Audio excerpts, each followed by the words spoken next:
Welcome back. We're still handing out hardware. We have reached the ranks of Class 3A. Our Coach of the Year candidates are the following.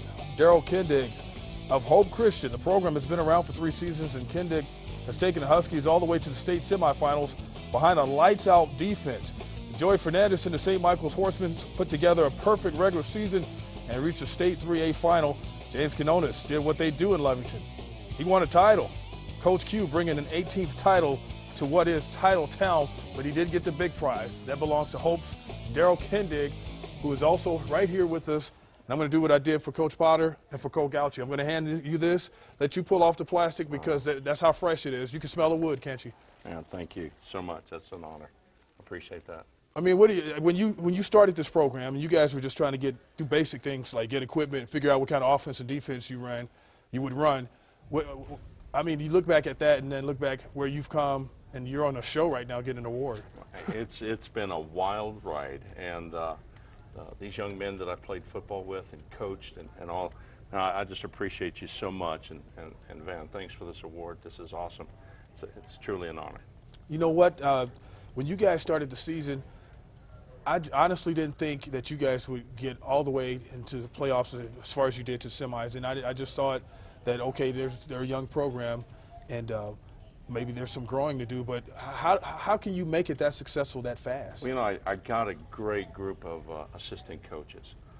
These guys know football. We spend hours upon hours scouting out our opponents and then studying the game that we play, teaching our kids. We try to bring the greatest program that any school would have in the community. Right. And I appreciate it. It's the coaches, but I'm going to tell you, it's the kids too. We got a great group of kids at Hope, and they just pound it out every day at practice and do their job on the game on the weekend. Congratulations, Coach. And you're helping me segue here, right? Hope, Lovington, and St. Michael's are represented among our candidates for 3A Player of the Year. Lovington linebacker Eric Osborne was key in helping his team win a 3A title. Wildcats didn't lose one game against 3A competition. Corey Cerner led St. Michael's to a perfect season under center. He made himself at St. Mike's a legend when he led his team 97 yards for a game winner in the semifinal game in the championship. Paul Seaton of Hope is what to football that is. He is what utility players are to baseball. He's always doing work with or without the ball. And finally, the winner, some love for the defense as Lovington's Eric Osborne wins the Player of the Year award from his linebacker position. It was Osborne in the defense who protected a 4-point lead in the closing seconds to preserve a state championship victory over St. Michael's last week. Our Lawrence Gilligan is back with a recap of last week's AAA finale. Thanks, Van. St. Michael's had the tough task of hosting the Lovington Wildcats, a football program steeped in the tradition of winning blue trophies. The Wildcats look for their 18th state title in Santa Fe against the undefeated #1 seed Horsemen.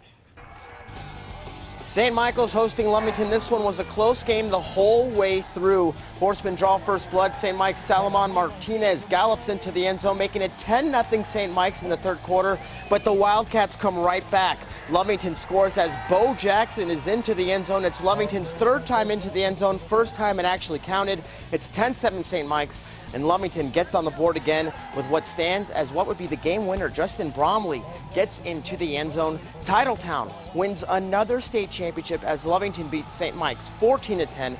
That's 18 state titles for Lovington. So what will their look like next season, and who are some of the players to look out for? NMPreps.com Kyle Henderson is back with some answers. The landscape in Class 3A will probably look similar by this time in next season in 2012 when postseason play starts.